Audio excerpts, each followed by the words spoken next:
Good morning. We're at T-minus 3 hours and holding in the countdown to launch of the Orbiter Challenger on the 22nd Space Shuttle mission. All has proceeded very smoothly through the night, and we are at this point on target for a planned liftoff about 4 hours from now. That would come at 12 noon Eastern Standard Time. The window for today's launch opportunity extends for 3 hours to 3 p.m. Eastern Time, but everything is looking good at this time for a launch at the opening of that window. All members of the flight crew are awake at this time. They'll soon be sitting down for a bite to eat before receiving a final weather briefing and preparing to depart for the launch pad. This is the largest space shuttle crew that's ever been flown into space on a single mission. They've been functioning as two teams. The red team, comprised of astronauts Guion, Bluford, James Buchli, and German payload specialist Ernst Messerschmid, were awakened at 11:30 p.m. last night. The blue team, which includes Commander Hank Hartsfield, pilot Steve Nagel, mission specialist Bonnie Dunbar, Dutch payload specialist Wubbo Ockels, and German payload specialist Reinhard, was awakened just about 20 minutes ago.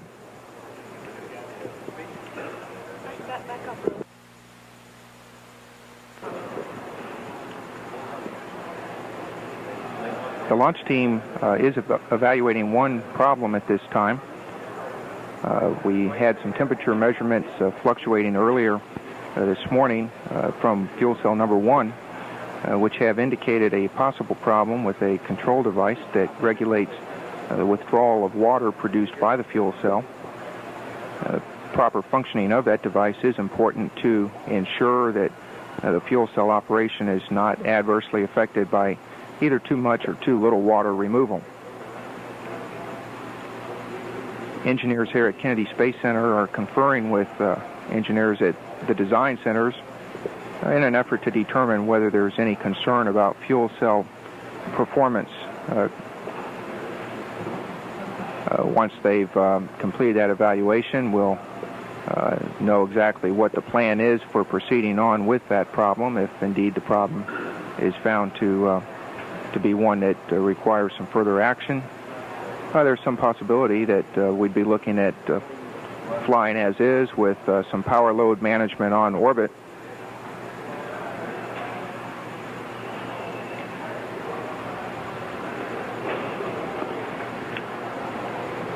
Just prior to entering this 2-hour built-in hold at 6:40 this morning, the launch team completed loading of approximately 500,000 gallons of super cold propellants into the rust-colored external tank.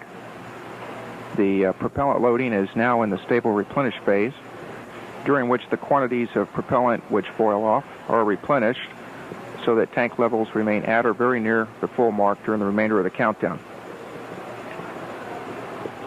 The ice and debris inspection team has been at work for about an hour now, and their work is nearing completion. They've traveled up the fixed service structure to inspect the critical areas of the external tank and orbiter for ice and frost formation,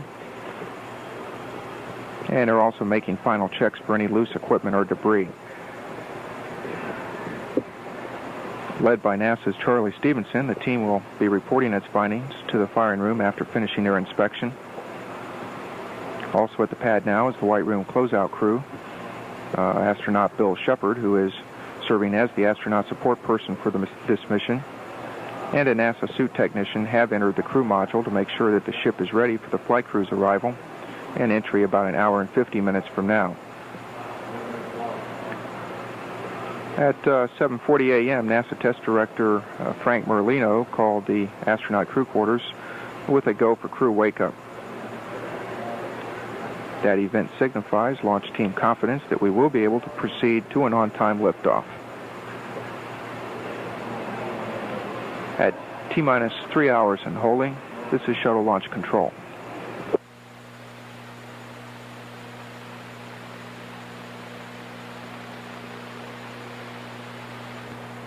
It's 3 hours and holding, and we'll be joining the flight crew shortly in their quarters at the Operations and Checkout building. There are 4 shuttle veterans on this flight. Commander Hank Hartsfield has flown twice before on the STS, serving as commander aboard the Discovery's maiden flight. Making their second trip into space will be pilot Steve Nagel, Guion Bluford, and James Buchli. Mission specialist Bonnie Dunbar will be making her first shuttle flight. And the 3 European payload specialists represent the largest contingent of foreign astronauts to date that have flown aboard the shuttle. Ernst Messerschmid and Reinhard are both German physicists. Wubbo Ockels, also a physicist, is from the Netherlands and is a European Space Agency payload specialist. The flight crew arrived here on Sunday afternoon. As a brief recap of the events that led up to today's scheduled launch, the Spacelab D-1 payload arrived here from Germany, completely checked out and ready for installation in the European-built Spacelab module. Installation into the orbiter came on September the 19th, and the orbiter Challenger and its Spacelab D-1 cargo were transported to Launchpad 39A on October 16th. The members of the flight crew rehearsed today's activities in a countdown practice test on October the 18th. Final flight preparations led up to the start of the 43-hour shuttle countdown at 6 a.m. on Monday.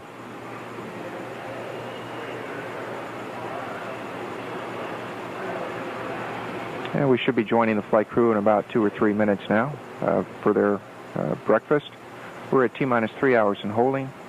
This is shuttle launch control.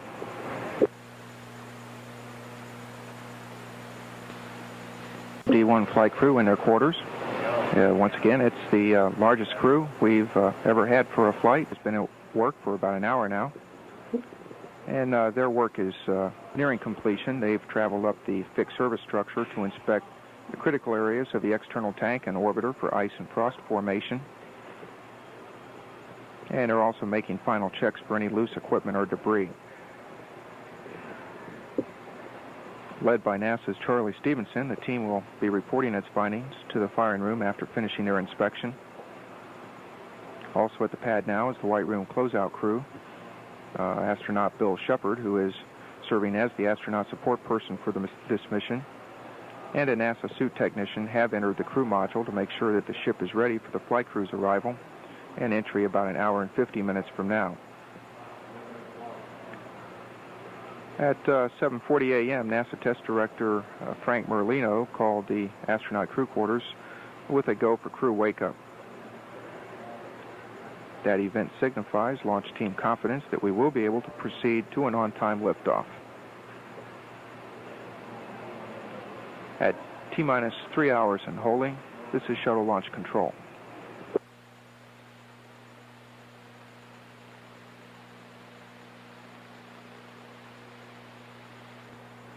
Three hours and holding, and we'll be joining the flight crew shortly in their quarters at the operations and checkout building. There are 4 shuttle veterans on this flight.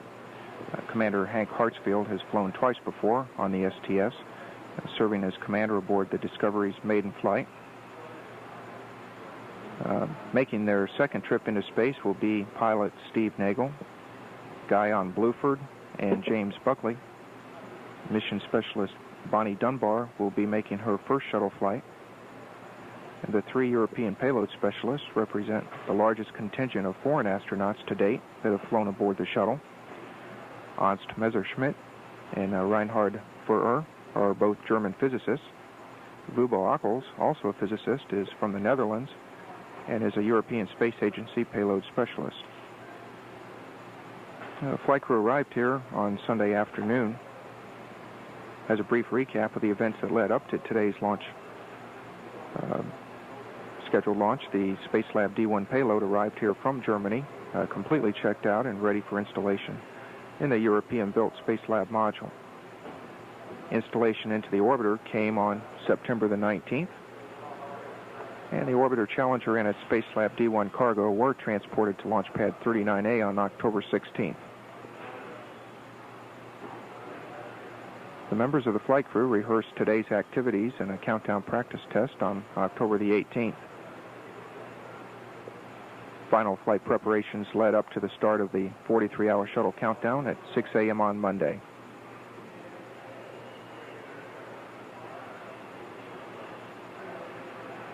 And we should be joining the flight crew in about 2 or 3 minutes now for their breakfast. We're at T-minus 3 hours in holding. This is shuttle launch control.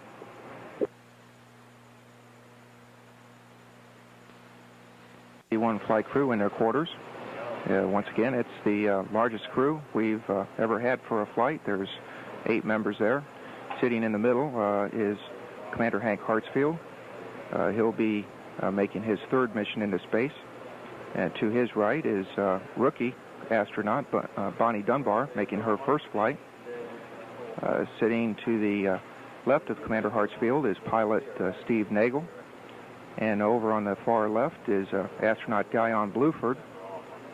He's a mission specialist. The Dutch payload specialist Wubbo Ockels.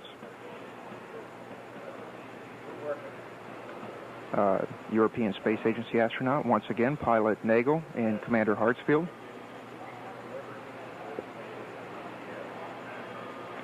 Bonnie Dunbar. And there's Ernst Messerschmid. He's employed by DFVLR. And the other 2 payload specialists, Reinhard and James Buchli, NASA mission specialist. The red team actually sat down to their breakfast at about midnight. The members of the crew have been sleeping in two different shifts. And there's our traditional cake with the mission emblem. The crew emblem for this Spacelab D-1 mission bears the flags of both the United States and the Federal Republic of Germany. As the crew begins their preparation to get ready for this morning's launch, the members of the closeout crew in the White Room are preparing their ship for their arrival.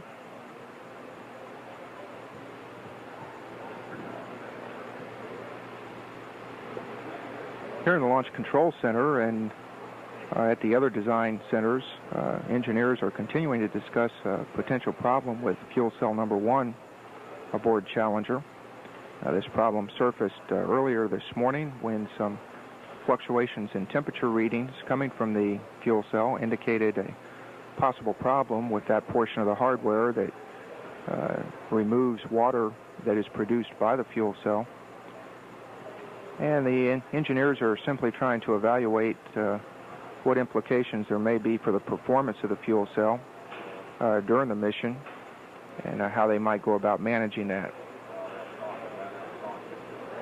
Now we remain at T-minus 3 hours in holding. This is shuttle launch control. Hours and holding. We have about 10 minutes remaining in this built-in hold. And the Lockheed Test Director, Roger Gillette, has informed all orbiter test team personnel to switch over to the same communications channel for the remainder of the countdown. And that's so that all the engineers will be on the same channel when the flight crew gets into the Challenger and begins communications checks with the firing room. Orbiter test conductor Stan Gross will be polling all of his systems engineers to make sure that they've all switched over to the proper channel. Engineers here at the Kennedy Space Center are continuing to have some discussion with engineers at Johnson Space Center and Downey concerning the problem that appears to have occurred on the fuel cell number 1 this morning. That discussion is centered on evaluating whether there are any performance concerns about that hardware that would pose problems during the flight. I had some fluctuating temperature readings earlier this morning that indicated that that portion of the hardware that controls valves and the flow of water, the removal of water that's produced by the fuel cells, may be having some problems. That removal of water is important so that your fuel cell neither has too much water produced within it, nor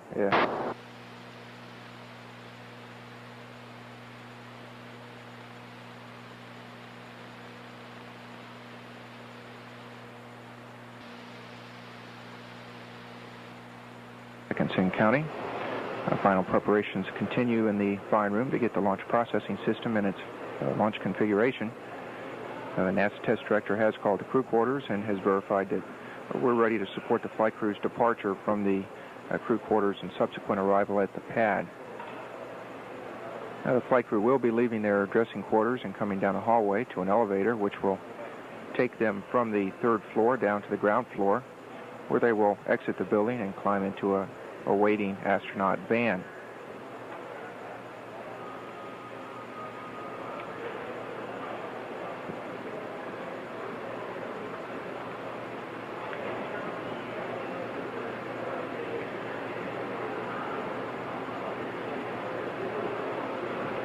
Everything has been proceeding quite smoothly in the countdown up to this point. We've had primarily one significant problem that we've been tracking. However, it's been basically determined that fuel cell number 1 aboard Orbiter Challenger is not in a degraded condition.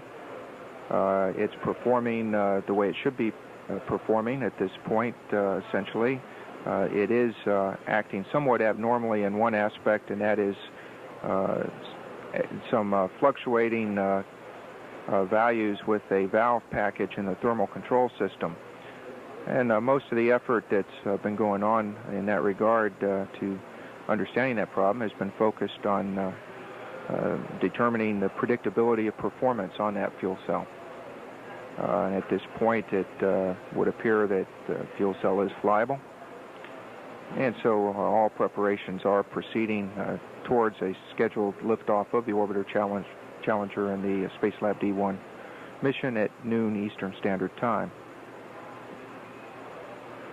And here comes the flight crew, led by Commander Hank Hartsfield. They'll be walking down once again to an elevator on the third floor of the operations and checkout building and making a very short trip down to the ground level, accompanied by astronaut John Young,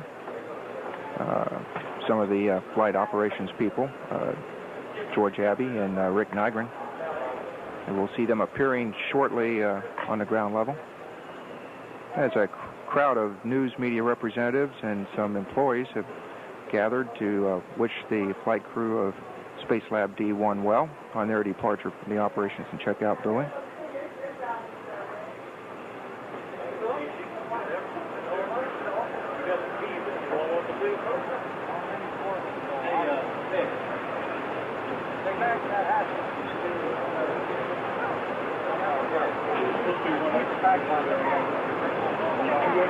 And we should be seeing a flight crew emerge shortly, and here they come. Commander Hartsfield and Bonnie Dunbar. There's Wubbo Ockels, the European Space Agency Payload Specialist, James Buchli.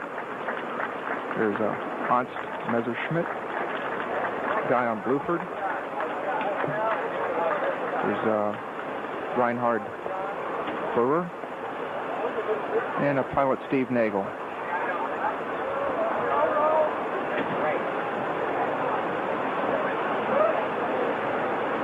And the flight crew for mission 61A, the Spacelab D-1, has boarded their astronaut van and will shortly be en route to the pad.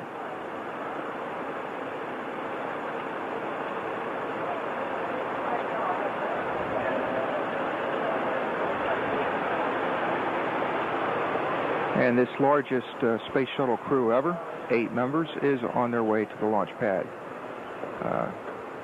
Out at pad 39A, preparations are continuing on their ship, the Challenger. Support astronaut Bill Shepard has been busy aboard the ship, making sure that it's ready for the crew's arrival. He'll be assisting them once they arrive. All is continuing to go well here in the firing room and at the pad. The standby front-end processors, which relay computer commands sent from the firing room consoles to the orbiter's onboard computers and to the launch critical ground support equipment, have been set up to operate via radio wave. If the launch processing system goes down, the launch processing system will be switched from a hard line to an RF mode so that engineers can still monitor vehicle status via the real-time shuttle telemetry.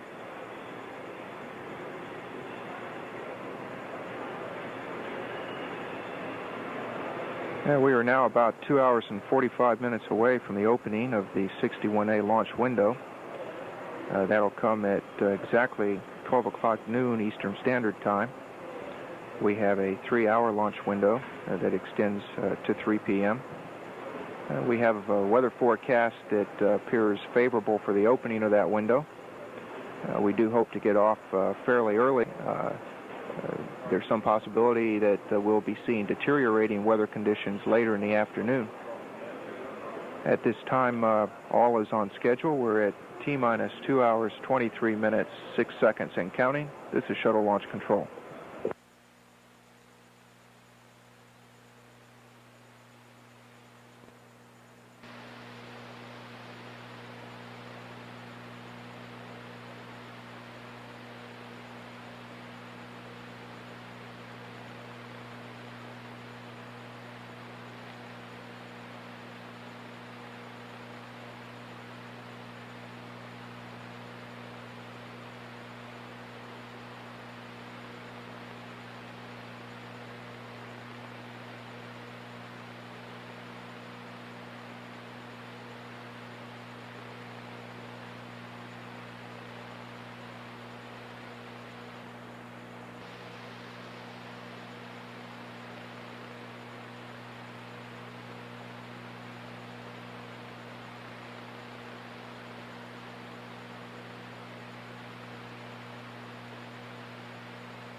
It's 57 seconds and counting.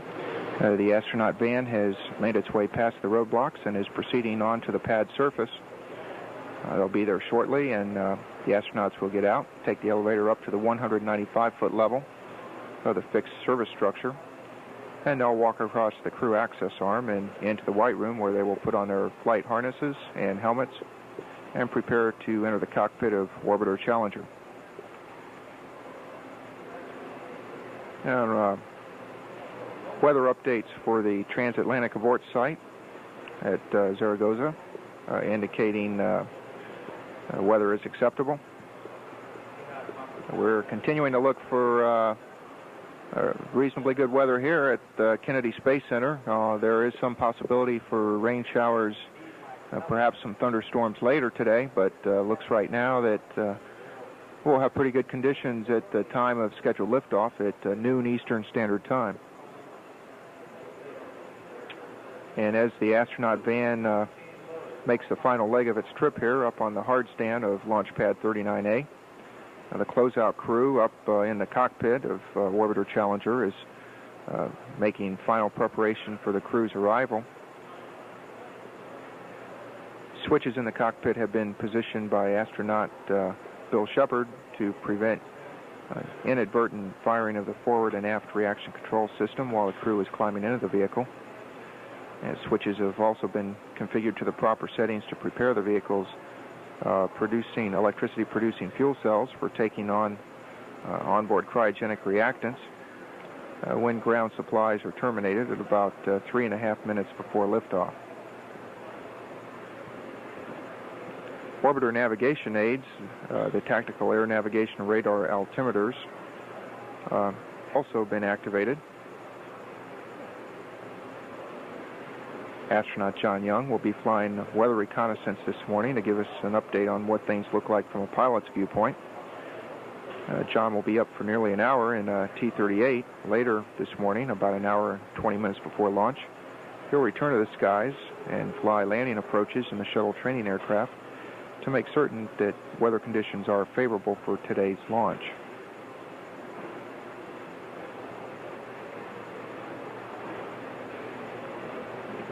We're at T-minus 2 hours, 9 minutes, 21 seconds and counting. We'll join the crew shortly as they make their way up to the White Room. This is Shuttle Launch Control.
This is Shuttle Launch Control. The flight crew for Spacelab D-1 has crossed the crew access arm and is now in the White Room preparing to enter the orbiter Challenger. And the first member of the crew in will be Commander Hank Hartsfield. And we see him in the foreground, and it's about to be aided in getting into his egress harness. That harness serves a variety of purposes. Primarily, it's part of the emergency egress system that's used to help the crew out of the vehicle. A device which connects to the harness allows an astronaut to get out of the vehicle through either side hatch or through the overhead escape panels. Pilot Nagel also beginning to put his harness on. The harnesses also contain life vests which provide 24 hours of flotation capability for the astronauts if they should have to ditch the orbiter over the water. There's also an inflatable pillow located in the back of the harness that can be adjusted by each astronaut to his own personal comfort.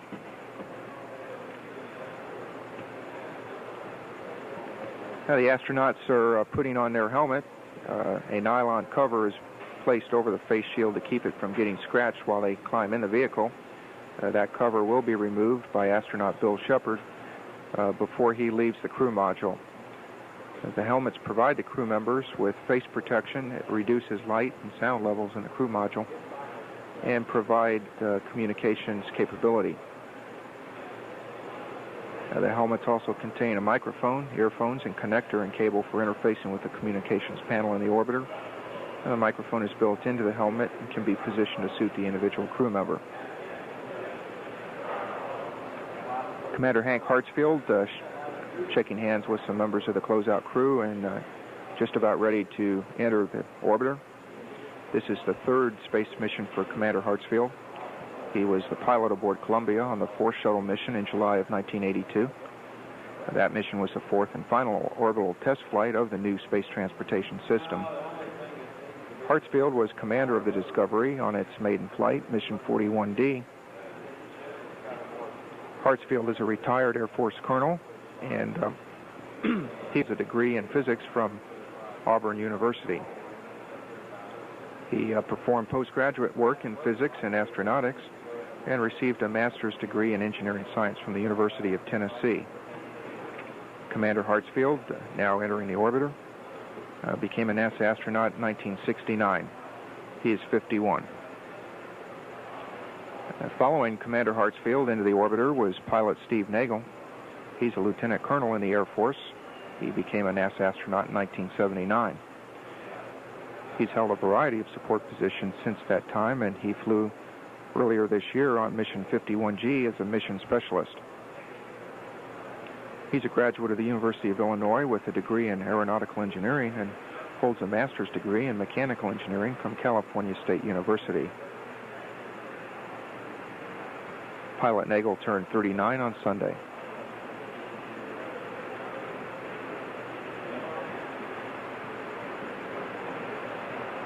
After each crew member gets into his seat, they're hooked up to a communications panel to an emergency oxygen system, which is used in the event of a crew cabin atmosphere contamination, or for life support after landing if the atmosphere around the orbiter is contaminated.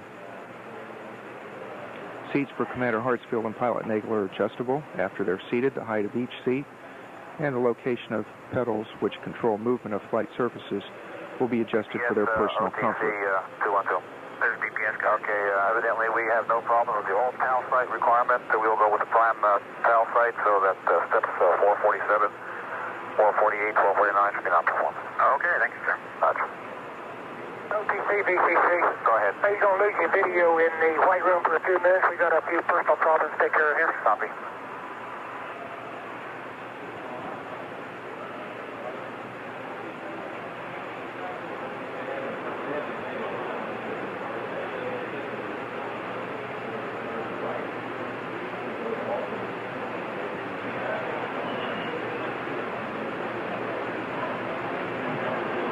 Mission Specialist Bonnie Dunbar being assisted now with her helmet. She'll have the center seat on the flight deck, which will afford her the opportunity to look over the shoulders of the pilot and commander. She will serve as flight engineer, keeping track of key events during launch and entry, and providing another set of eyes to watch displays and measurements during the two most critical phases of flight. She became a NASA astronaut in 1980. This is her first flight assignment. She holds a master's degree in ceramic engineering from the University of Washington and a doctorate in biomedical engineering from the University of Houston. Mission Specialist Dunbar is 36, and she will be a member of the Spacelab D-1 science team.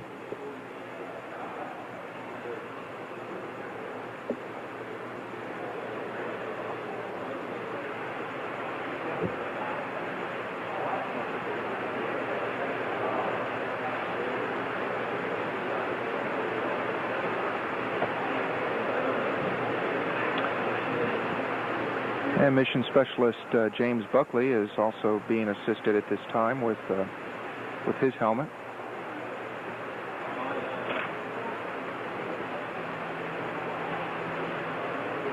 James Buchli is a colonel in the... FCT, OTC 212. This is FCT, go ahead. Okay, there's been a request made to purge fuel cell number 1 at this time, and also the same one that will be done at T-minus 20 minutes. Okay, so we're going to purge the cell now and at the T-minus 20 minute mark? That's affirmative. All right, copy. We'll start writing it up. Thank you.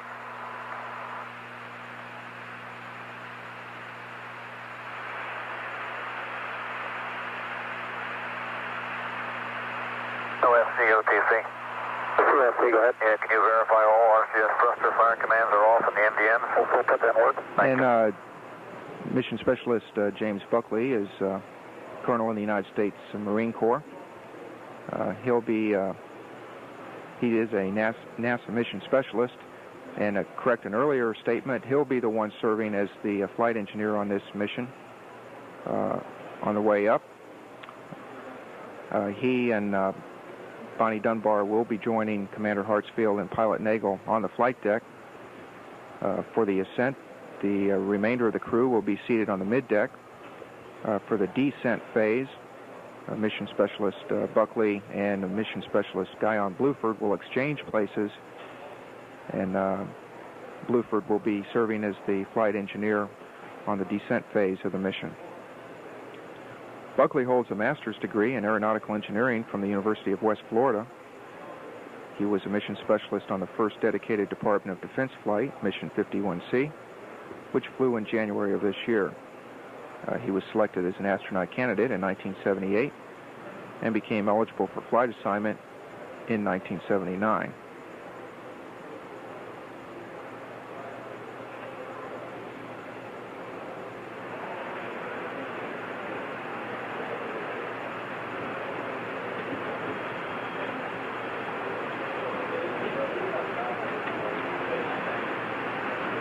Mission Specialist Guy Bluford now preparing with the other members of the crew to enter the orbiter. We'll be sitting once again on the middeck for the ascent portion of the flight. He was selected as a NASA astronaut in 1978 and made his first flight as a mission specialist on the 8th shuttle mission. He holds a doctorate in aerospace engineering with a minor in laser physics from the Air Force Institute of Technology. Bluford is 42, and he also will be serving as a member of the Spacelab D-1 science team. You can perform your post-ingress switch reconfig at this time? Roger, if you can stand by about 2 minutes. Sure.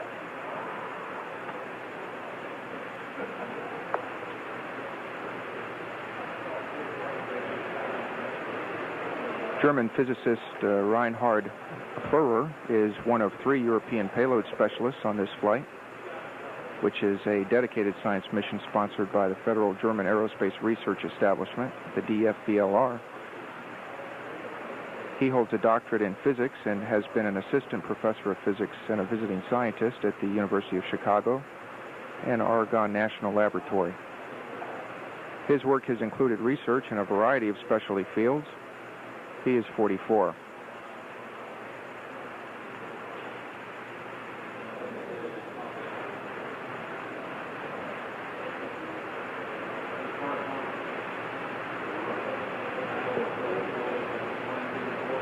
German payload specialist Ernst Messerschmid also has a doctorate in physics.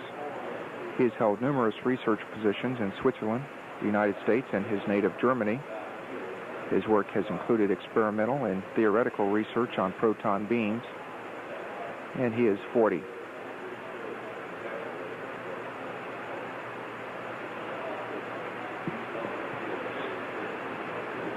We see Dutch payload specialist Wubbo Ockels, who is also a physicist. He is a European Space Agency astronaut, one of 3. He holds a doctorate in physics and mathematics from the University of Groningen in the Netherlands. He's one of, as I mentioned, the 3 payload specialists for the European Space Agency, and he trained as the backup crew member for the Spacelab D-1 flight. During the time that the crew is getting into the vehicle, chatter over the operational communications network here in Fine Room 1 is kept to a minimum so that engineers can monitor the status of their systems.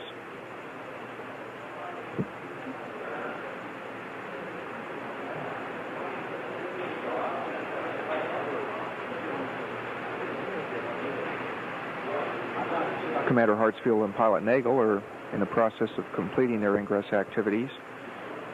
Communications and emergency oxygen lines are being routed to them. And very shortly now, they'll be conducting preliminary communications checks with the Lockheed Test Director, Roger Gillette, and the Orbiter Test Conductor, Stan Gross. Rudder pedals and rotational hand controllers have also been adjusted for the commander and pilot. Prior to leaving the flight deck, support astronaut Bill Shepard will position switches in the cockpit to the proper configuration for activation of orbital maneuvering system and reaction control system jets, which will be used on orbit.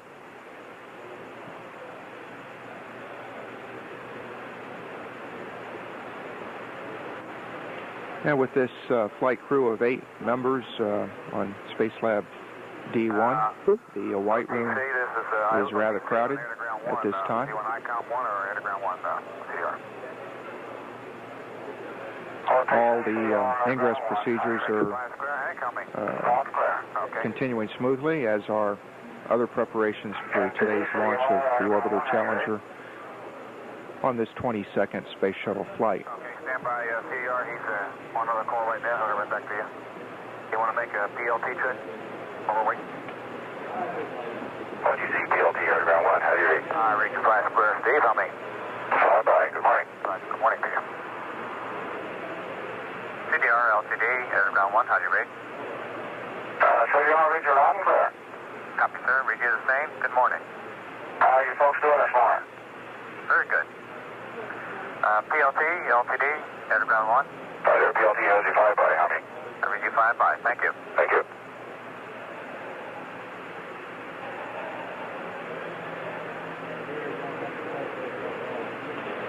OTC, CFC, T212. Go ahead. Okay, the fuel cell number 1 purge is complete. Copy that.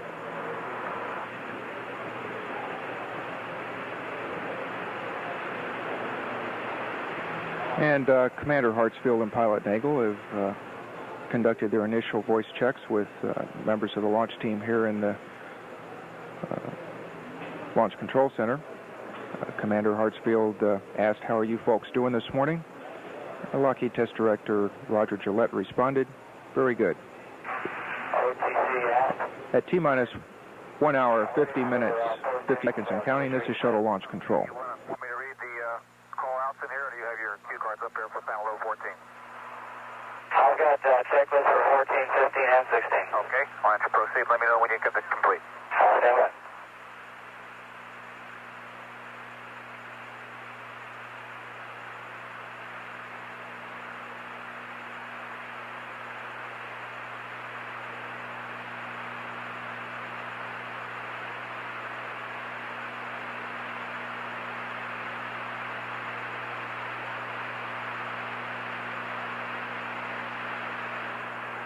TLS, up to 399 is complete at this time. Copy that.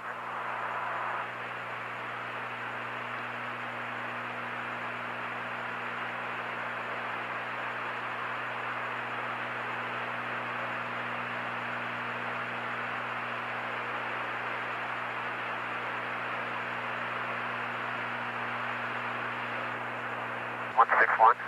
TBD, OTC. TBD, go ahead. Yeah, can you go to channel 161 with TBE, please? Copy.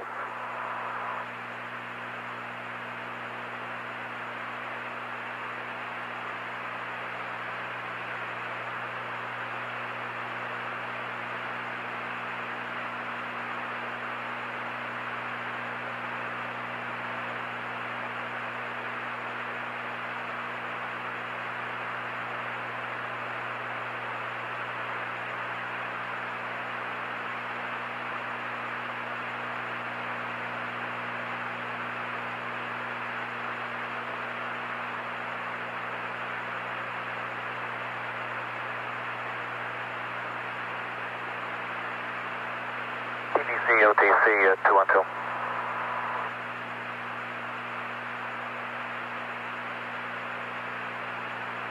TBC OTC 212. TBC, go. Yeah, are you going to be ready for the SRB chamber pressure checks shortly? By the clock, Hillis? Yes, sir. Anytime you send me ISL. Okay. ISL OTC.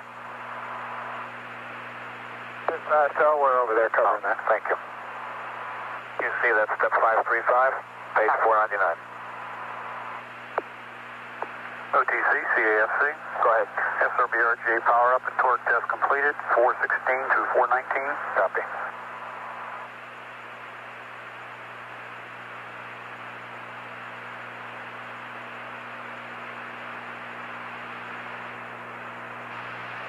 What step number is that? I think 543, page 500.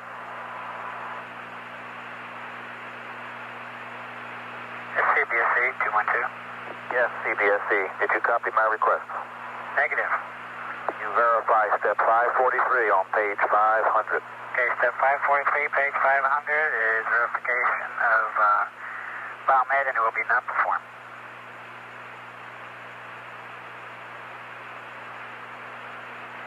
Did you copy not performed on 543? That's affirmative, I did, thank you. Thank you.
MS2, I believe you may have been on one of the ICOM channels. If you want to come over to air to ground 1, we'll do our comm check.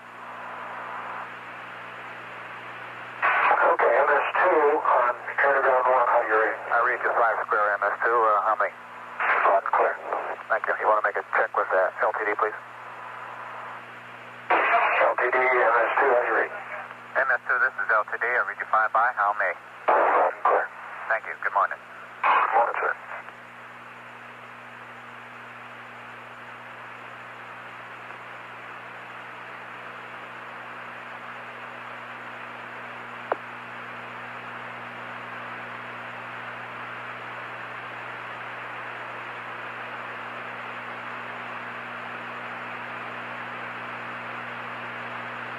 OTC, Sam QC. Go ahead.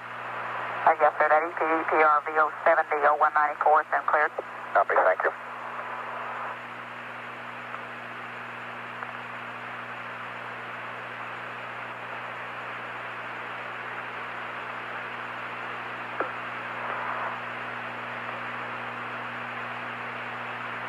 LRD, Houston Capcom on UHF. How do you read? This is LRD and UHF. LRD, Houston Capcom, we read you loud and clear on UHF. Okay, let me get the convoy commander over here.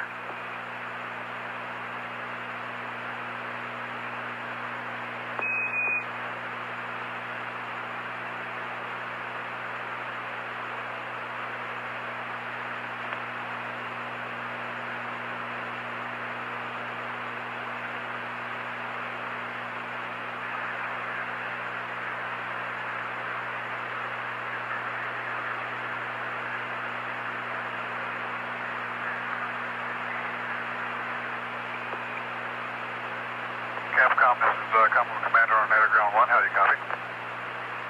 Convoy Commander, this is Houston Capcom on UHF, air-to-air. How do you read?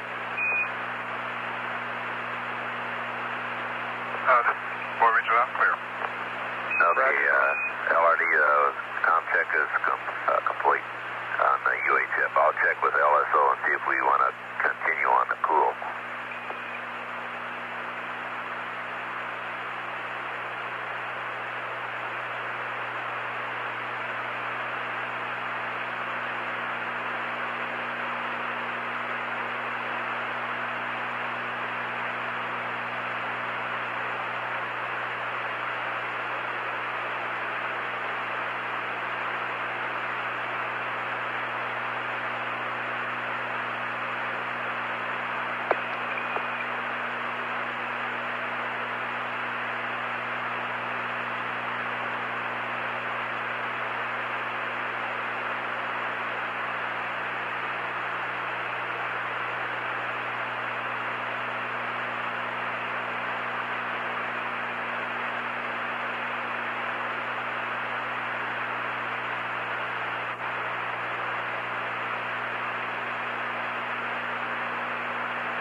PS1, check. How do you read?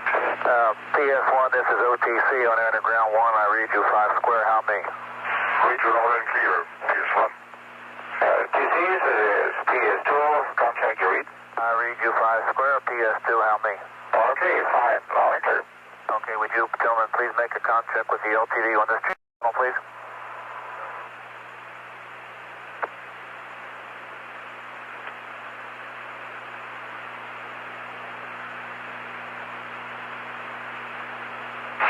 Do you want a comm check on Ground 2 as well? We will do that when you all get inside, and we'll go through all 5 channels with a comm check.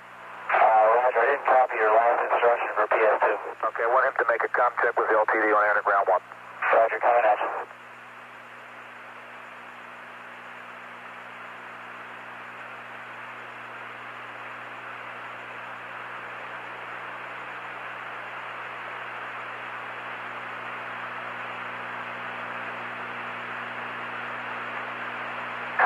LTD, so the CO2 check was open. This LTD on Air to Ground 1, repeat please. Air to Ground 1, this is CO2 check.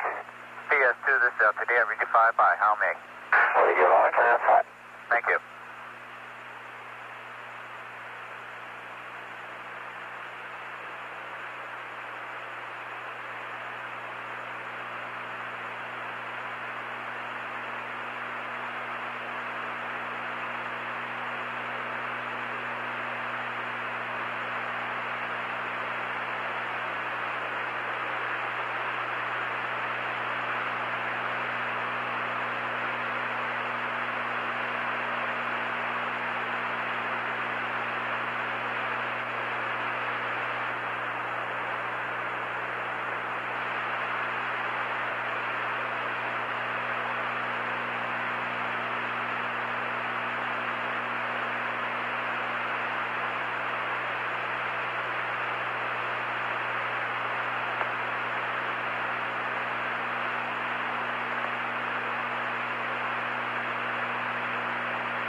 DC, this is PS3 on Air to Ground 1, how do you read? I read you 5 square, PS3, how many? I'll read you loud and clear. Thank you. Good morning.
This is Shuttle Launch Control at T-minus 1 hour, 24 minutes, 20 seconds and counting. All is proceeding to go very well this morning as we approach our scheduled T0 time, liftoff time of 12 Eastern Standard Time. All 8 members of the Spacelab D-1 flight crew are now in the shuttle.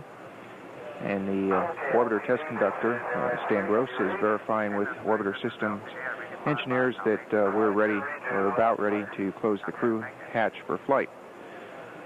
Before the hatch is closed, the closeout crew will be removing items that will not be needed for the mission, such things as helmet visor protectors, checklist, and switch guards. We'll hear over the air-to-ground circuit continuing voice checks between members of the crew, the mission specialist and payload specialist, with folks here at the Launch Control Center and at Mission Control Houston.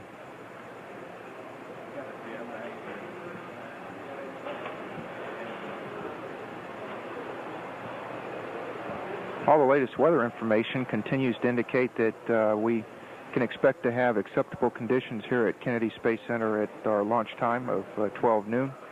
There's some possibility that we'll be faced with some deteriorating weather later in the afternoon, and the weather forecasters have advised the launch director to go for the opening of the window, which is what we always try to do, barring any technical problems. And so it looks at this point like the weather will be cooperating with us for an on-time liftoff.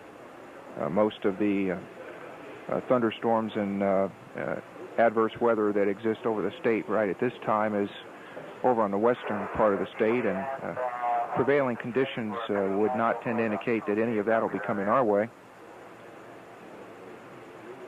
All systems in firing room. Can you verify that you're ready for crew module closeout? And Orbiter Test Conductor Stan Gross is at this time verifying with his engineers here in the Launch Control Center that we are about ready to close the hatch.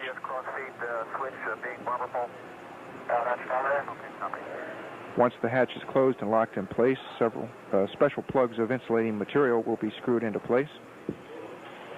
Okay, at this time, CER, if you want, we'll begin our air-to-ground checks with each member of the crew on all the 5 channels. The Eastern Test Range Command Carrier test has been started. And the status last reported at the landing site is that they, too, are on schedule with preparations to support today's launch. MS1. Ground clear. MS2. MS2, clear. MS3. Clear. DS1. DS1, all in clear. DS2. DS2, OTC, air to ground 1. OTC, this is DS2, loud and clear. DS3. DS3, loud and clear. Okay, gentlemen, at this time we will go to channel 213. Communications checks with the crew continuing at T-minus 1 hour, 20 minutes, 54 seconds and counting. This is Shuttle Launch Control. By Challenger's Electronic Systems and a special mobile white room truck used by the crew to climb out of the orbiter after landing.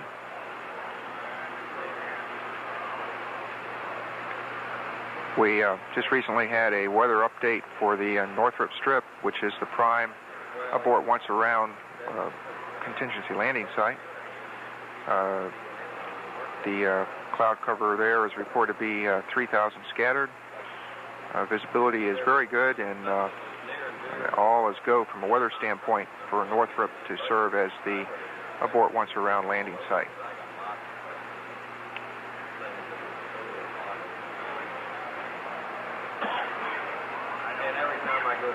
We're on schedule for today's scheduled liftoff at 12 noon Eastern Standard Time. The entire 8-member crew of the Spacelab D-1 mission is aboard. The closeout crew is now in the process of closing up the hatch. All systems are doing well, and we're proceeding down towards the opening of the launch window at noon.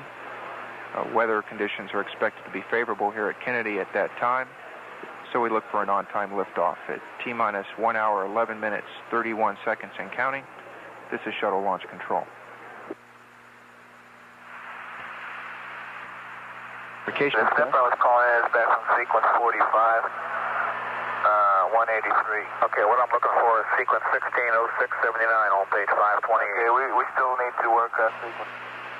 CDR OTC, air to ground. OTC, CDR. You can pick up your own GM2 press at this time. Okay.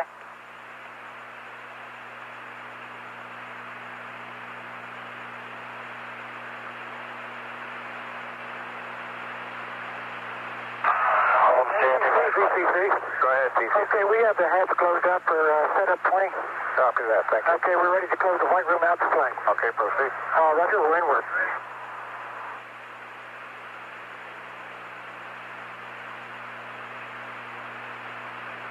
COFC OTC. COFC, go ahead. You want to pick up step 748? Okay, we'll put that work. OTC STM 212. Go ahead. Okay, want to pick up on sequence 16-760 this time. 716? 760. Go ahead. OTC, we just got a message on the BFS on fuel cell exit to 126. I believe that's the that PR-147 that we're working down here, right? OTC WS. Go ahead. We can verify 744, 745, and 746. Copy that. Rescue locker equipment has been replaced in locker. This is Shuttle Launch Control at T-minus 29 minutes, 55 seconds and counting. All continues to go well as we count down towards a scheduled noon liftoff of the orbiter Challenger and the Spacelab D-1 mission. We still have engineers continuing to evaluate a problem which cropped up much earlier this morning with fuel cell number 1. That fuel cell is considered not to be degraded at this point.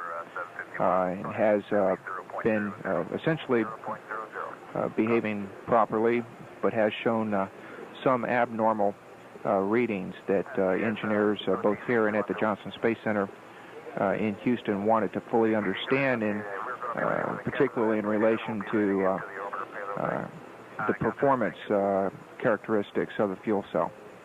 That issue is still being looked at. However, at this point, it does appear that all systems, including that one, are a go for launch.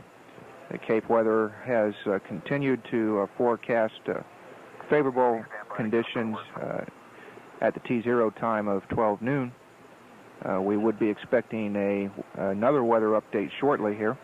And if there's any change to that continuing forecast of favorable conditions at 12, we'll update that accordingly.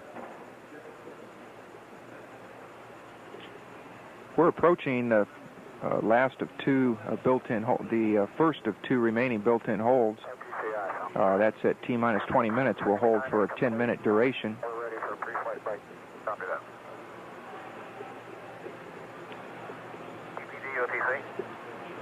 We're at T-minus 28 minutes, 5 seconds and counting. This is shuttle launch control. Okay, I can give you step 772 there, OTC. No.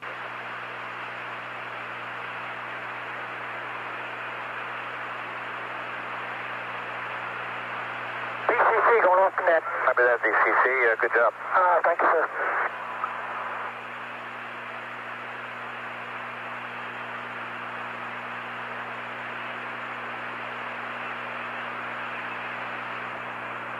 OTC, C212. Go ahead. Reporting completion on step 748. Copy. Here we go.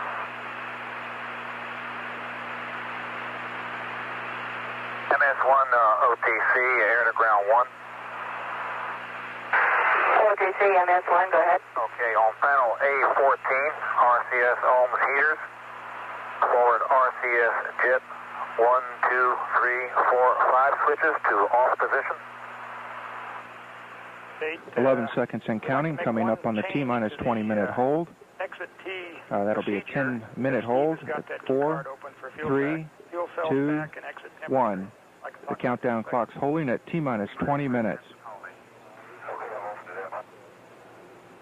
Okay, Steve, for exit T on fuel cell 1, we're changing the lower limit down to 120. If it exceeds that lower limit, goes below the lower limit, you can go ahead and run that procedure, but there's no hurry. The crew aboard Challenger of the condition concerning fuel cell number 1. As you heard, the situation with the fuel cell is considered to be a go for flight. Now there's some possibility for a requirement for operations at some later point to address that. Certainly the monitoring of the fluctuations in the temperature readings will continue. But at this point, we're in a go configuration. We're not tracking any other problems at this point that would threaten achieving an on-time liftoff at noon. And we have entered the T-minus 20-minute hold. Now, to provide some mission highlights, the Challenger and her international crew will be spending 7 days in orbit on this first in a series of dedicated scientific missions sponsored by the Federal Republic of Germany. The Deutschland Spacelab Mission 1, abbreviated Spacelab D-1, will feature 76 scientific investigations. 3/4 of the experiments are designed to further research materials processing. Other experiments will be conducted in life sciences and advanced navigation techniques. These experiments are expected to provide German scientists and industry with experience and knowledge that is expected to be valuable to increasing space utilization through a manned space station in the future and also through associated unmanned platforms. The German Federal Ministry of Research and Technology is sponsoring the Spacelab D-1 mission through the German Aerospace Research Establishment. a German government agency that's analogous to NASA. The German aerospace firm MBB Erno is the integration contractor for the project. German scientists are being joined by principal investigators from other European nations and the United States. One of the most notable aspects of this 22nd Space Shuttle flight is that the science mission will be entirely managed through the German Space Operations Center near Munich. The principal investigators have gathered at the German Space Operations Center to participate in directing the Spacelab D-1 science activities once Challenger is in orbit. Challenger's 8-member flight crew represents the largest single crew ever launched. It includes 3 European payload specialists. The 2 German physicists, Ernst Messerschmid and Reinhard are employed by DFVLR. Payload specialist Ockels is a European Space Agency astronaut. The crew will work in 2 shifts to conduct the science investigations of Spacelab D-1 on a round-the-clock basis throughout the 7-day mission. While covering many distinct specialties, all of the Spacelab D-1 experiments share in common the use of a microgravity environment as a key factor in the research. Microgravity is the term coined to describe the near absence of gravitational effects in low Earth orbit. Understanding how various types of materials behave when processed in this environment is fundamental to opening new forms of industrial applications both in space and on the ground. It is the characteristic of microgravity that will make the space station an attractive facility for industrial research and commercial activities in the future. Germany, along with the other European Space Agency nations, Canada and Japan, have expressed an interest in participating with the United States in the planned space station project and are currently conducting studies which parallel those being performed by NASA. While there are no specific commercial applications that are now envisioned for the experiment results generated by the D-1 investigations, the commitment of the federal German government to microgravity research is sizable. Additional dedicated space shuttle flights sponsored by Germany are planned for the future. The European Space Agency is participating in the German Spacelab D-1 mission by providing 3 major payload facilities and ESA payload specialist Wubbo Ockels as a member of the crew. 11 European nations are members of the European Space Agency under whose sponsorship the Spacelab was developed and built. This flight will mark the 4th flight of the Spacelab elements and the 3rd use of the pressurized orbital laboratory that permits scientists to work in a short-sleeve environment while conducting research in space. Challenger will be launched into a relatively high 57-degree inclination orbit and should achieve a nominal orbit of about 200 statute miles. Challenger is scheduled to land at Edwards Air Force Base, California, on November the 6th at 12:40 p.m. Eastern Standard Time. And just a few moments ago, John Conway, KSC's Director of Payload Operations, conferred with Mr. Norbert Kina, Technical Deputy of DFVLR, the German Aerospace Research Establishment, and confirmed that the D-1 Spacelab payload is go for launch. Upon execution of cutoff, GLS will then save those functions performed by GLS. Must be manually saved by system console. At this time, the Lockheed Test Director, Roger Gillette, is informing all members of the shuttle launch team here in the firing room of the procedures to be used for cutoff of the countdown within the final 9 minutes. We are honored to have with us at the Kennedy Space Center today some special guests who have come to see the launch. From the Federal Republic of Germany, which is sponsoring this flight, we welcome a number of ranking government and industry officials. Among those that are here today are Mr. Hans Hilger Honschild, who has for 14 years served as the Deputy Secretary of Research and Technology for the Federal Republic of Germany. Dr. Hermann Strupp, who serves as Director of Aerospace Research in the German Federal Ministry of Research and Technology, is also here. Also joining us today is His Excellency Gunther von Well, the Federal Republic of Germany's ambassador to the United States, and Mr. Hans Koschnick, Vice Chairman of the Social Democratic Party of Germany. He serves as a member of the Supervisory Board of MBB Erno and was formerly the President of the Senate of the state of Bremen, a post that is quite similar to that of a governor in the United States. Also here is Dr. Wolfgang Hoffenkleber, Deputy Chairman of the Board of Directors of the DFVLR. And we are especially privileged to have with us today Professor Hermann Oberth, who was born in Hungary in 1894 and began his experiments in rocketry early in this century. He's truly one of the pioneers who helped lay the foundation for today's aerospace technology. From the Netherlands, we are honored to host Her Royal Highness, Princess Marguerite, and her husband, Mr. Peter von Vollenhofen. The Princess is representing Her Majesty, Queen Beatrix.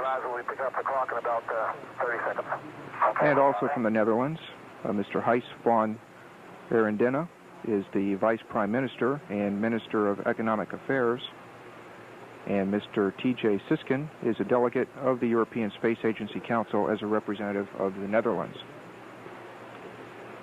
From Italy, we have visiting Mr. Renato Bonifazio, President of Air Italia, the largest aerospace company in Italy, and a key participant in the Spacelab program.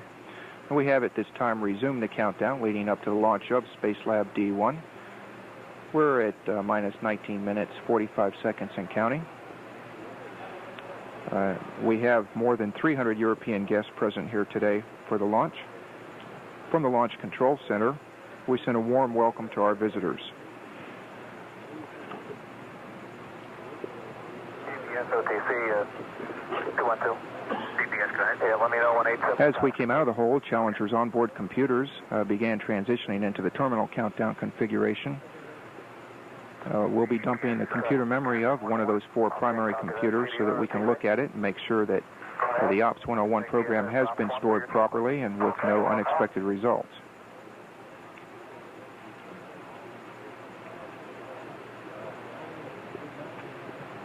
T-minus 18 minutes, 57 seconds and counting.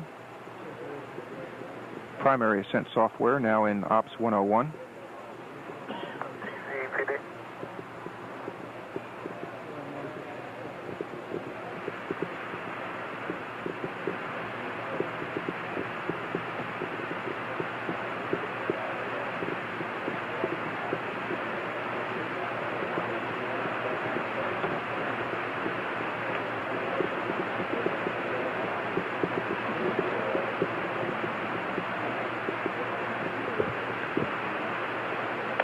We're at minus 18 minutes, 18 seconds.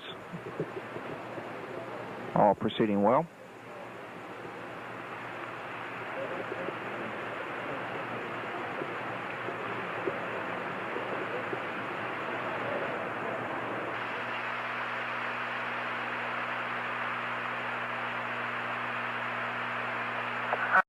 OTC.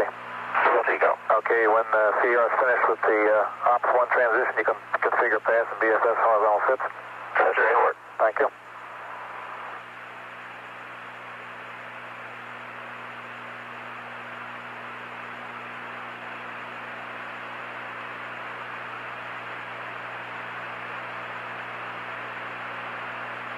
TBC, OTC 212. This is TBC on. You're ready for the SRM chamber press coefficients? Repeat Step again. 907. TBC. Challenger, Houston. Yes, sir. We've completed that. Go ahead, Houston. Did you have your ISO? Minutes. Mark, we're at T-minus 15 minutes and counting, all proceeding well.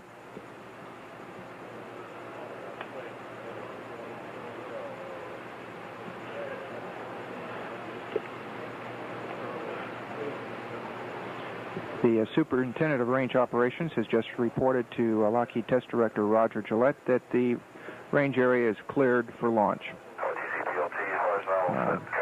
Fortunate today, no ships out there in the way that would cause us to hold. Everything is on schedule for an on-time liftoff at exactly 12 noon Eastern Standard Time. Minus 14 minutes, 21 seconds and counting.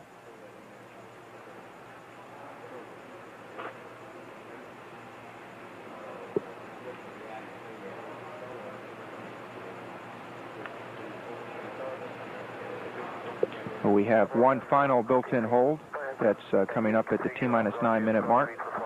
It'll be a hold of 10 minutes duration.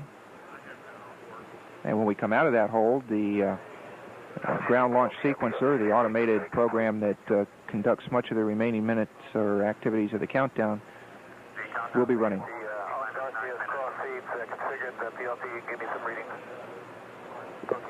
Cross-feed valves between the orbital maneuvering and reaction control system propellant tanks are being configured to the launch positions. EPD, OTC.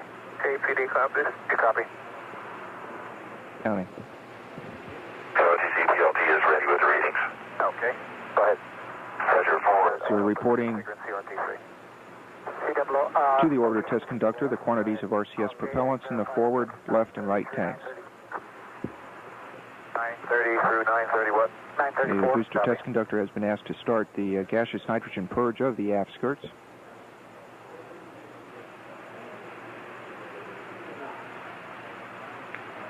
Safety has verified that all non-essential personnel have cleared the launch danger area and that the closeout crew is at the launch pad roadblock. Minus 12 minutes, 23 seconds and counting. 962. 963 through 965 enough form. Copy.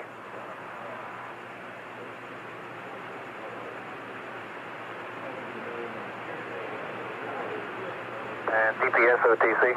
There's DPS. Let me know when your T-minus 20 minute dump is complete. Okay, that just completed. Okay, CCME OTC. Minus 12 minutes and counting. That's in work. Copy. The T-minus 20-minute dump of the contents of one of Challenger's onboard redundant computers has been completed. Minus 11 minutes, 40 seconds and counting. All continuing to go very smoothly here at the Launch Control Center and out at Launchpad 39A. We're on schedule for liftoff at noon. Latest weather reports indicates we should have acceptable conditions for at least an hour into the window. Okay, back on page 564, we got not performance through 870. Some possibility for thunderstorm development that could threaten the launch if it were to be delayed past that time.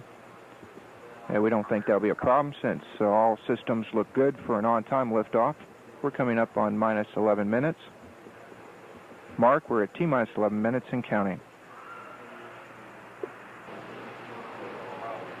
The Flight Crew Aboard Challenger going through a series of final checks and procedures with the launch team here at Kennedy Space Center and with Mission Control Houston.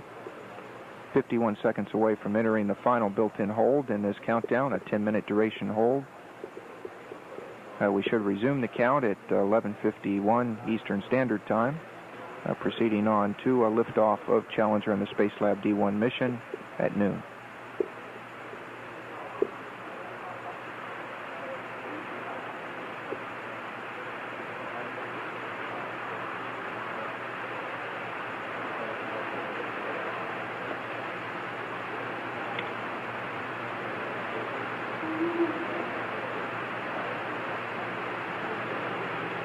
The convoy commander has reported to launch and landing, or the landing and recovery director, that the convoy is ready to support an RTLS if necessary. We're at T-minus 9 minutes and holding. The runway that would be used in the event the orbiter had to return to Kennedy Space Center would be runway 15. And we have entered the final built-in hold for this countdown at T-minus 9 minutes and holding. We'll be handing over here to the Johnson Space Center for an update and status report on the readiness of mission control for this flight.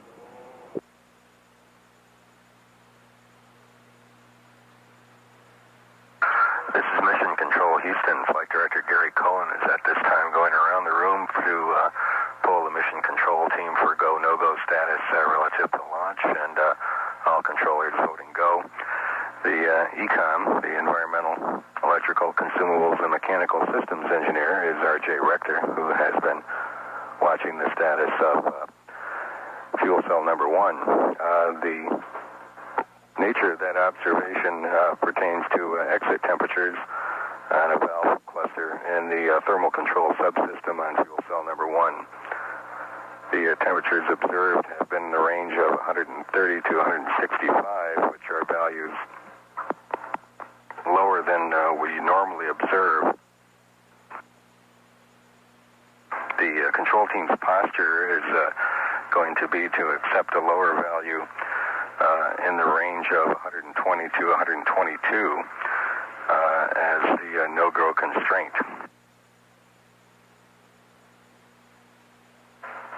We are presently go based on the temperatures we've observed. There will be a milestone at about T-minus 2 minutes 30 seconds at which the fuel cells undergo ascent power loads, flight power loads, which is a substantial increase in the demands made on the fuel cell. If we were to experience lower values, it would occur at that point.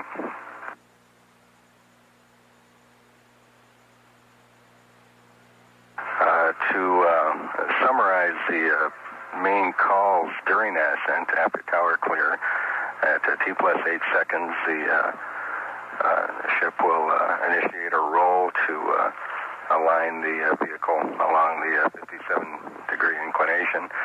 At T+28 seconds, we'll throttle down to enable the vehicle to minimize loads during the period of maximum dynamic pressure.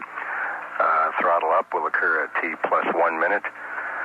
At about T+2 minutes, we'll expect a call from the crew acknowledging PC less than 50. That call tells us that the chamber pressure in the SRB exhaust chambers is less than 50 psi, which is a precursor to SRB separation. We will be two-engine TAL, have capability to make the transatlantic abort site at Zaragoza, Spain, with two engines, assuming there had been a failure of one engine at T+2 minutes 3 seconds.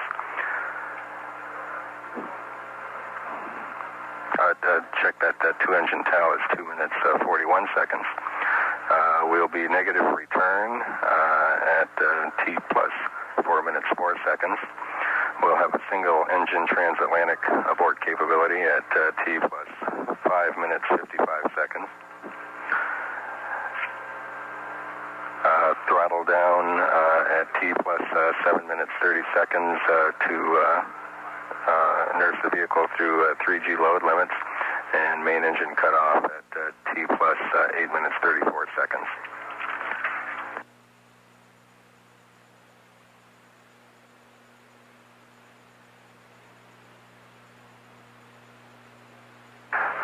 The ohms burns, first ohms burn will be at T+10 minutes 34 seconds, producing an orbit predicted to be 178,552 nautical miles. Ohms 2 will have targets of 178 by 175 nautical miles. The flight director in mission control is Gary Cohen, who was flight director for Space Shuttle Mission 51J in October. He will also be flight director for the entry phase of this mission. Capsule communicator is Michael Coates. Astronaut Coates was pilot on Space Shuttle Mission 41D in August 1984, which was also commanded by Hank Hartsfield. So those two astronauts have established a close working relationship. Coates is also scheduled to be commander of Space Shuttle Mission 61H in June 1986. Mission Control Houston standing by, looking forward to launch and assuming flight control responsibility for this 7-day mission, the 9th flight of Challenger into space. and the control team will assume that function at the point of tower clear. This is Mission Control, Houston.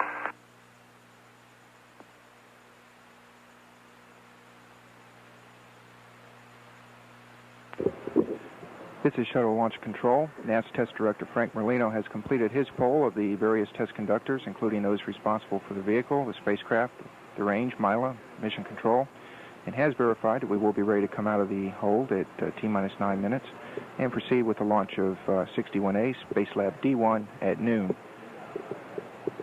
Commander Hartsfield and Pilot Nagel reported they're ready to go and resume the count, go for launch. And final OK was given by Acting Launch Director Gene Thomas.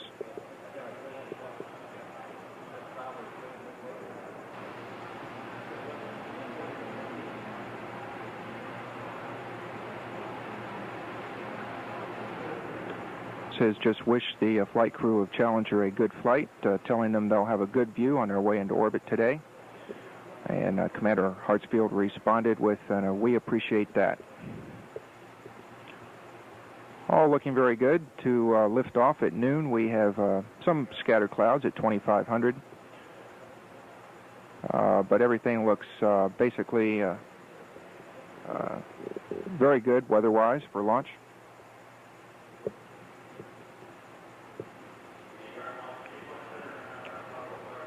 We're about 30 seconds away from picking up the count.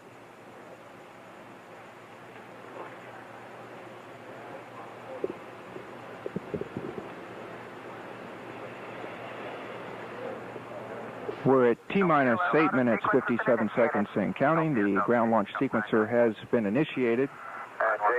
We're in the final minutes of this launch countdown leading up to liftoff of Challenger. All systems are go. Running. And LPS OTC. LPS OTC 212. LPS. Place all wiring rooms, cars, printer plotters online, please. Verified. STMLT, pick up 992. Minus 8 minutes, 28 seconds and counting. Houston Flight OTC 212. Go ahead. You want to pick up 1011 by the clock, please. We'll go. And TLT OTC. TLT, go. You want to set your AC bus sensors to monitor? Okay, Lord.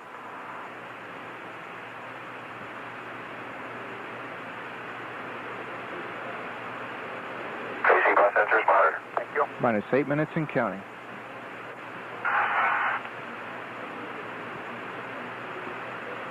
The order test conductor Stan Gross had requested that Houston send the stored program commands, which is the final update on antenna management based on the liftoff time. OTC flight, steps 10, 11, 12, and 13 are complete. Thank you.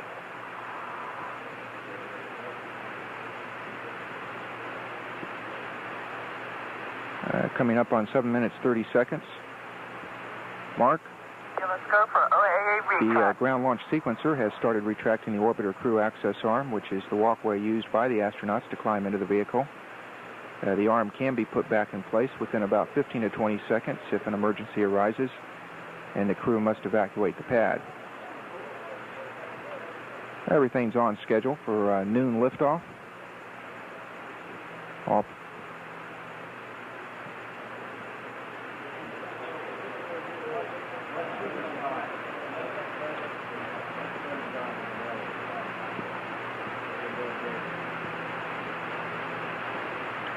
retraction of the orbiter access arm continuing.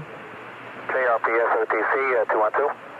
Go ahead. You want to start your hydraulic bus recorders by the clock, please? Minus 6 minutes, 40 seconds and counting.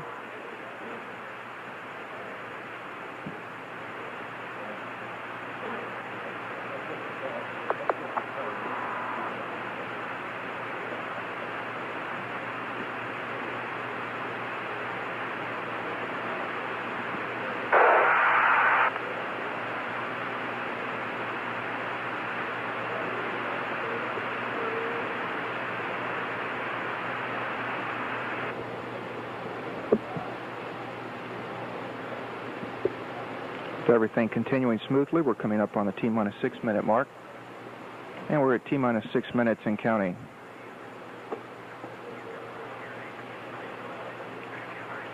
The orbiter test conductor has given pilot Nagel a go to perform the auxiliary power unit pre-start. The pilot will be configuring switches in the cockpit to put the APUs in a ready-to-start configuration.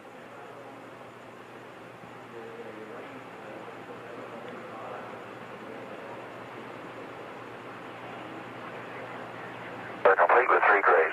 Thank you. Copy. And Nagel reporting back that the APU pre-start is complete. You want to pick up... Those units will be activated at T minus 5 minutes.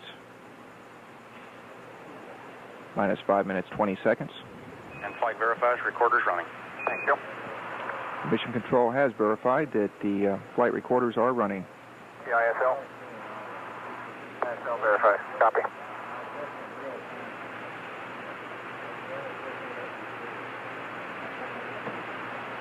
Minus 5 minutes. Let's go for orbiter APU start. And we have a go for orbiter APU start. You want to perform APU start, please. APU start and work. LOX replenish has been terminated and LOX strain back has been initiated at this time. Nagel is now flipping the 3 remaining switches in the cockpit to start the 3 auxiliary power units. Copy.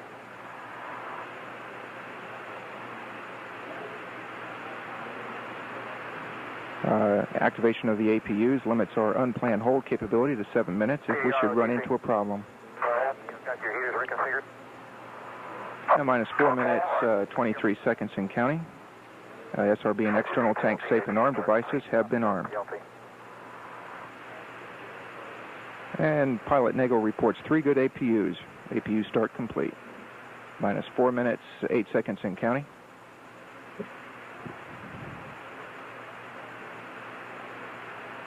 Okay, this is 4 minutes mark. Flight crew, close your visors at this time, please. And the flight crew has been asked to close their visors on their launch and entry helmets at this time. And the final purge sequence of the main engines is underway at this time. Minus 3 minutes, 46 seconds in counting. The orbiter air surface test has started. The control surface is being moved through a pre-programmed pattern to verify they are ready for launch. CROTC. You got your heaters reconfigured? Minus 3 minutes, 30 seconds in counting. Engine valves reported to be good. Valves are good. Copy. Vehicle is now on internal power, running off its onboard fuel cells, fed by the ground reactants through the T0 umbilicals. Minus 3 minutes, 12 seconds in counting.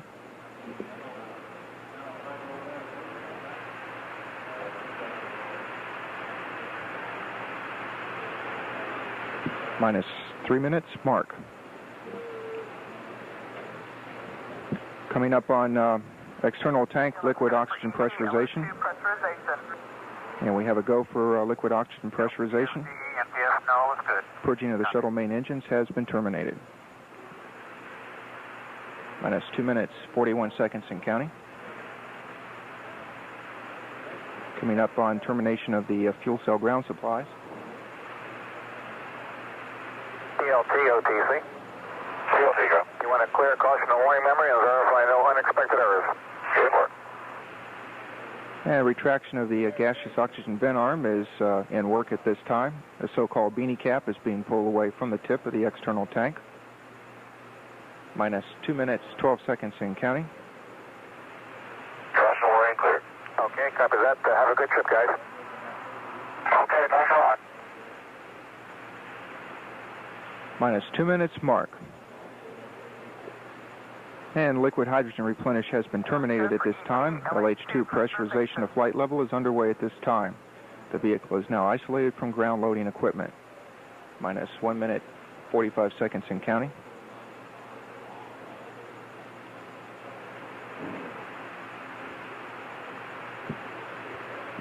Just 1.5 minutes away now from the launch of Orbiter Challenger and the Spacelab D-1 mission.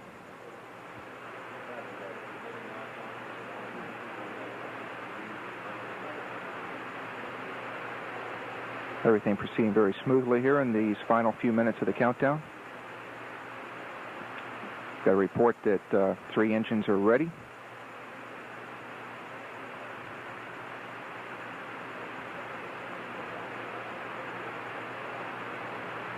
All systems are looking real good. Minus 1 minute. Sound suppression water system is now armed. Minus 55 seconds. The hydrogen burn igniters have been armed at time. These igniters will be fired at T-minus 10 seconds to eliminate any residual hydrogen gas under the main engine valves. Coming up on a milestone here at T-minus 31 seconds. Expect to have a go for auto sequence start at that time.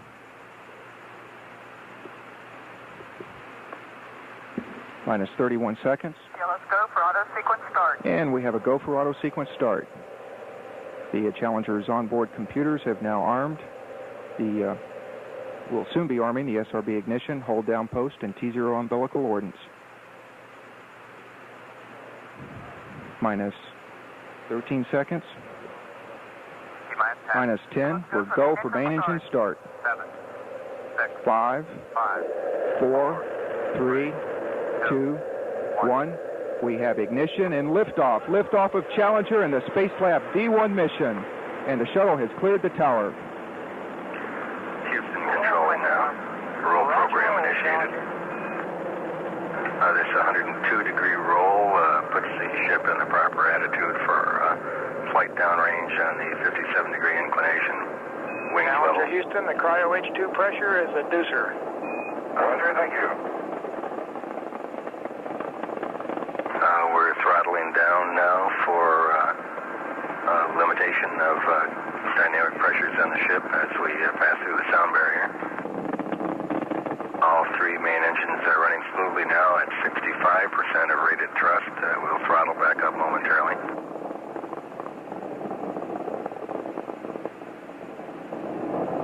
Velocity 2,000 feet per second, altitude 4.3 nautical miles, 3 miles downrange.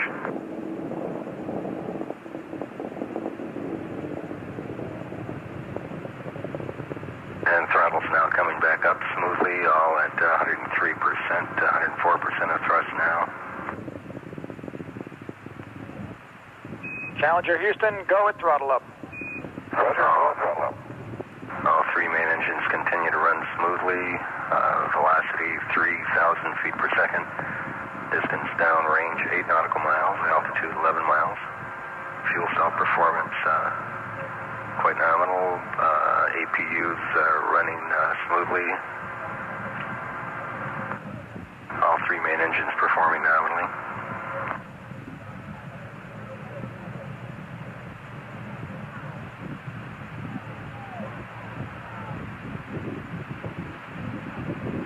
Standing by now for the call of PC less than 50, which is a precursor to solid motor separation. PC less than 50, Houston. Roger, PC less than 50. That call on time, booster separation now occurring. We copy, Seb. That event on time and perfectly nominal.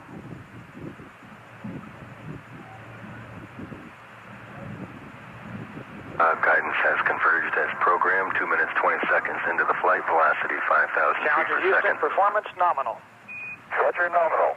That call advising the crew that performance of the first stage of solid rocket motors was as predicted, and the subsequent calls will be on time.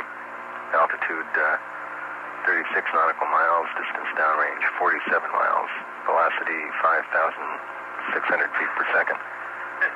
The next call expected at 2+41, which will be two-engine tail Challenger Houston, capability. two-engine tail capability. Roger, two-engine tail. That call on time advising the crew that if one main engine should fail, we could still make the transatlantic abort site at Zaragoza on two remaining good engines. Challenger on course and on time.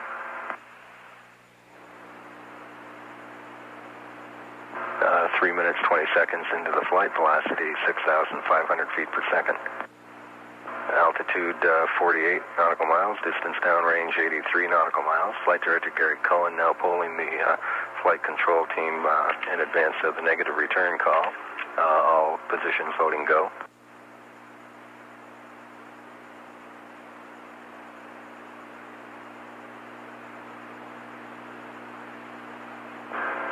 Negative return called nominally at 4 minutes 4 seconds, just 15 seconds away.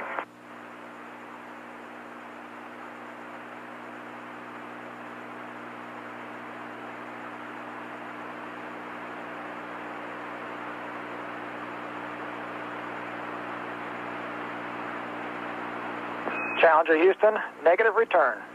Roger, negative return.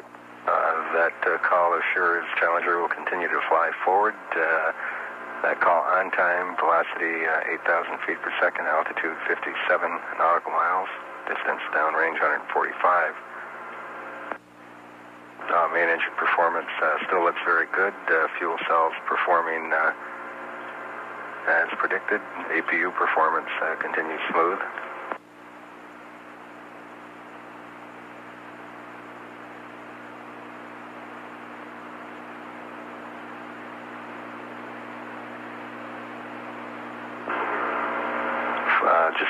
Slightly less than 4 minutes remaining in the powered portion of flight. Mission elapsed time now 5 minutes even. Velocity 10,000 feet per second. Challenger Houston, press to ATO. Roger, press to ATO. That call assures we will achieve orbit this flight. Altitude 61 nautical miles. Challenger now in space for the 9th time, not yet in orbit. 225 nautical miles downrange, velocity 11,000 feet per second. Mission elapsed time 5 minutes 30 seconds. And the press to MECO call due momentarily.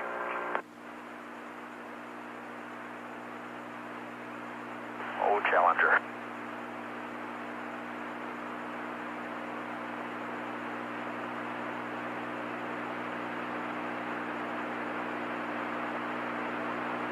Velocity 12,500 feet per second. To MECO. Roger, press to MECO. Altitude 62 nautical miles, distance downrange 300 nautical miles.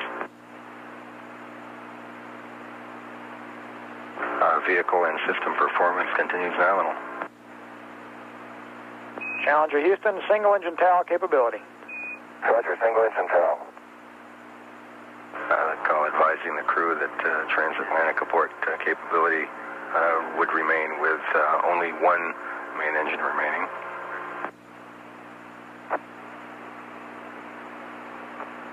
Two minutes remaining of powered flight. We are now at T plus 6 minutes 37 seconds.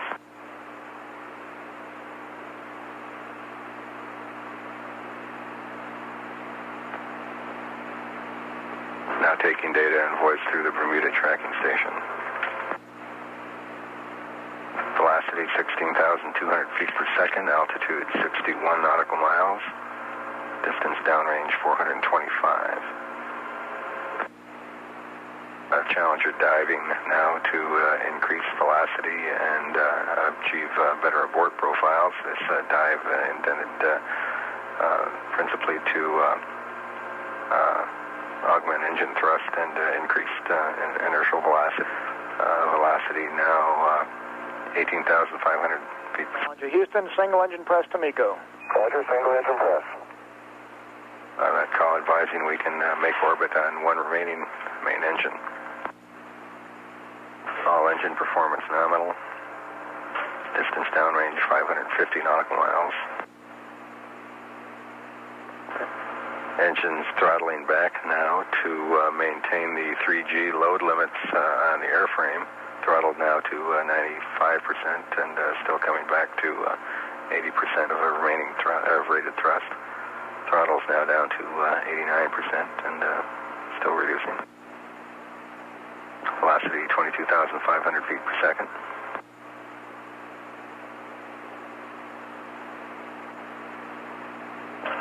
Eight minutes, 15 seconds into the flight. Main engine cut off to momentarily.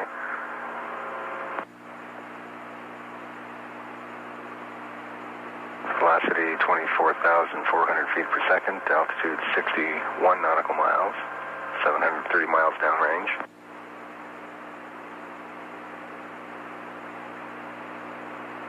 Main engine cut off due momentarily. Roger, MECO. And the ground confirms MECO on time. Flight Director Gary Cohen now polling Flight Director and Flight Controllers to get their status for OMS 1 burn. OMS 1 ignition would be at 10 minutes 34 seconds mission elapsed time. We are now 9 minutes even.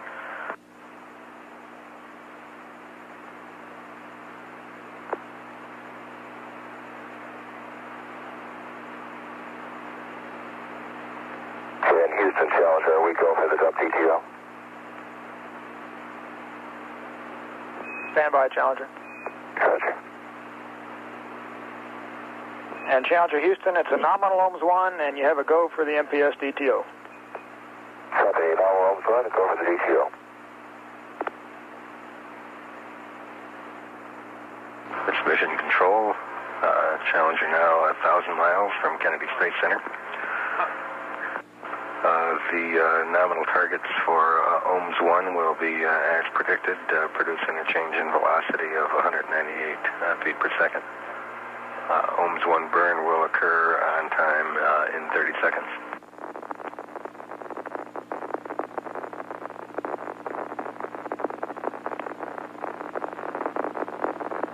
Data and mission control affirm that ascent phase was totally nominal. Engine performance was precisely as predicted.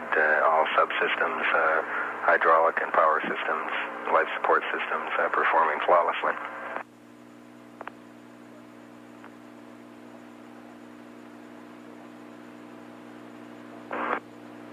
We're now taking data and voice through the teeter system. 10 minutes, 50 seconds mission lapse time. And we show the ohms burn in progress. With you through Tidris. Value slip. Clear, Mike. We have you loud and clear.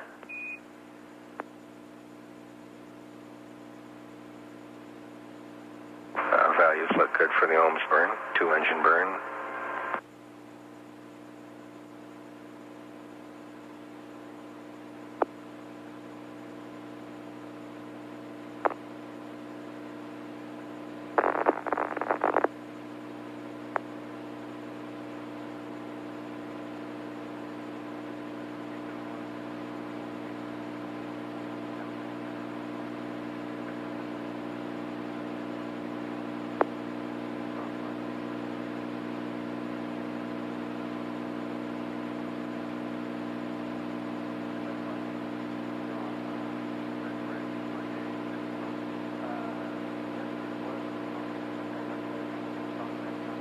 This mission control, the ohms burn still in progress. Data here in the control center showing chamber pressures of both ohms engines, both in excess of 100 psi, which is nominal. Data looks good, and we'll expect ohms cut off momentarily.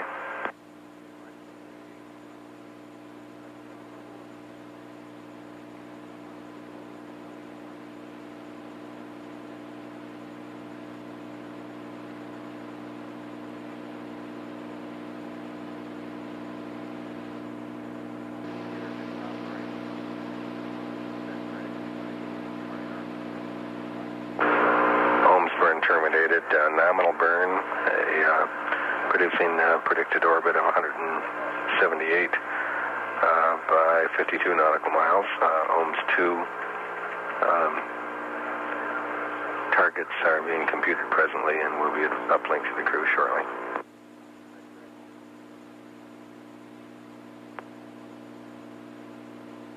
Challenger Houston.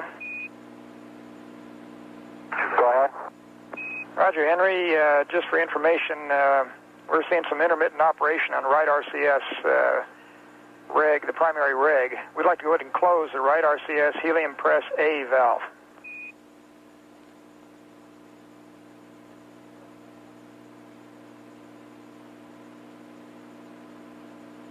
Okay, right. A helium press A reg is closed. We copy, thank you.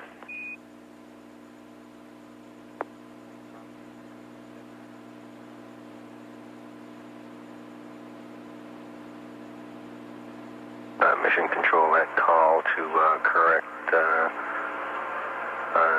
problem reflected in data showing pressures in the right reaction control system tanks.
Challenger, Houston.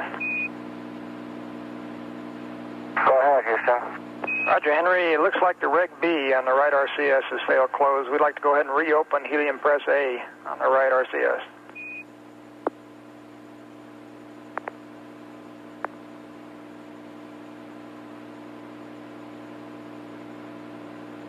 Okay, Reg A is open. Roger, we copy.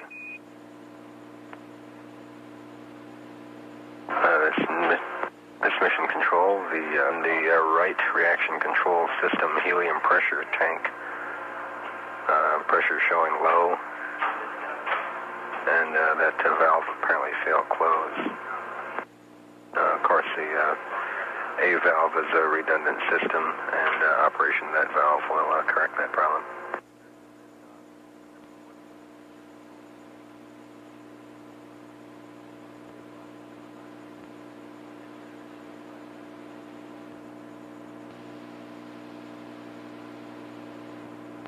Control surfaces to the ship, and a nominal shutdown. 25 minutes away from ignition of Holmes 2, which would produce a projected orbit of 178 by 175 nautical miles.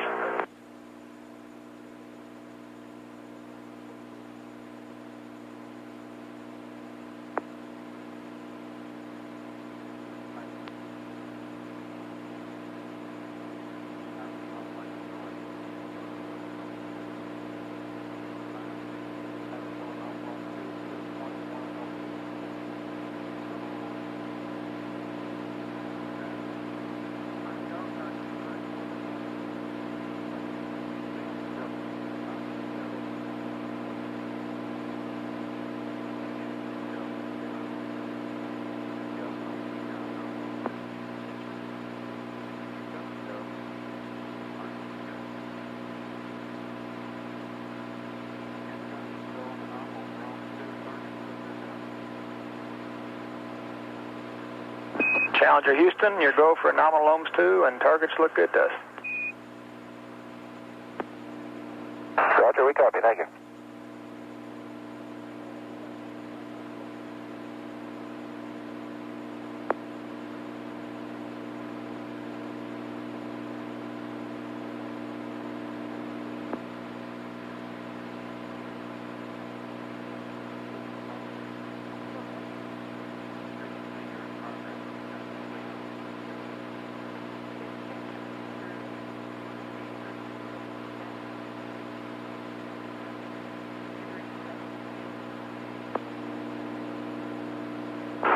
Mission control Houston, ohms 2 will occur in 23 minutes, 30 seconds. Will be a nominal burn with the onboard targets and produce a change in velocity of 221 feet per second.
signal through the TDIRS system. Flight Director Gary Cohen now making one last check with the control team to uplink an advisory to the crew before LOS.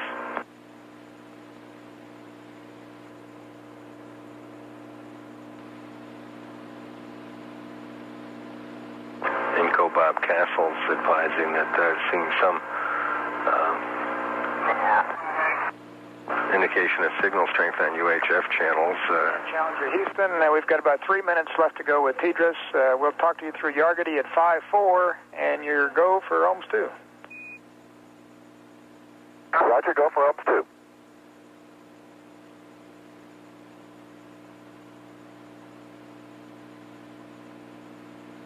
As mission control, the Ohms 2 burn will not occur inside of a ground station. The burn will begin in 11 minutes 45 seconds, and we will not acquire signal through Yargity until approximately 20 minutes from now.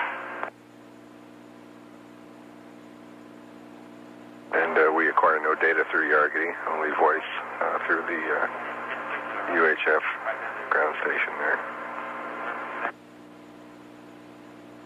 But all vehicle systems performing nominally during this early portion of the flight, now 33 minutes in duration. And to repeat that earlier remark about the UHF signal strength observed by the INCO here, indicating that some spurious UHF signals have photographed acquired at the Merritt Island Land Station, taken a satellite photo taken from a NOAA weather satellite, which shows the contrail of the orbiter during the ascent phase. The red lines indicating the outline of the landmass, the Merritt Island landmass, and the white contrail at leaving Kennedy Space Center reflects the shuttle's trajectory during the ascent phase, heading toward an inclination of 57 degrees relative to the equator. It's the first time we've seen a weather satellite photo that reflects so clearly the orbiter's contrail during the ascent phase.